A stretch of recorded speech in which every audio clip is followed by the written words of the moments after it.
തിരുവനന്തപുരം നഗരസഭ ഒരു അഭിമാന നേട്ടത്തിലാണ്. ആ നേട്ടമാണ് ഞാൻ ഈ നിൽക്കുന്ന സ്ഥലം.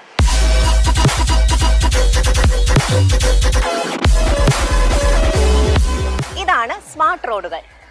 നമുക്ക് അത്ര കണ്ട് പരിചയമില്ലാത്ത ഒന്നാണ് ഈ സ്മാർട്ട് റോഡുകൾ, അല്ലേ? അട്ടക്കുളങ്ങര മുതൽ തൈക്കാട് വഴുതക്കാട് വരെയുള്ള ഈ റോഡുകളിലൂടെ യാത്ര ചെയ്യുമ്പോൾ മറ്റേതോ വിദേശ രാജ്യങ്ങളിൽ എത്തിയ ഒരു ഫീലാണ് നമുക്ക് കിട്ടുന്നത്. ഈ റോഡുകളൊക്കെയും തിരുവനന്തപുരം നഗരസഭയുടെ സ്മാർട്ട് സിറ്റി പദ്ധതിയിൽ ഉൾപ്പെടുത്തി 200 കോടി രൂപ ചെലവഴിച്ചാണ് നിർമ്മിച്ചിരിക്കുന്നത്.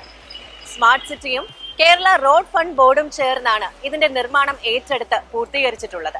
1500 കോടി രൂപയുടെ വികസന പ്രവർത്തനങ്ങളാണ് തിരുവനന്തപുരം നഗരസഭ സ്മാർട്ട് സിറ്റി പദ്ധതിയിലൂടെ ഇതുവരെ ഈ നഗരത്തിൽ നടപ്പിലാക്കിയിട്ടുള്ളത്.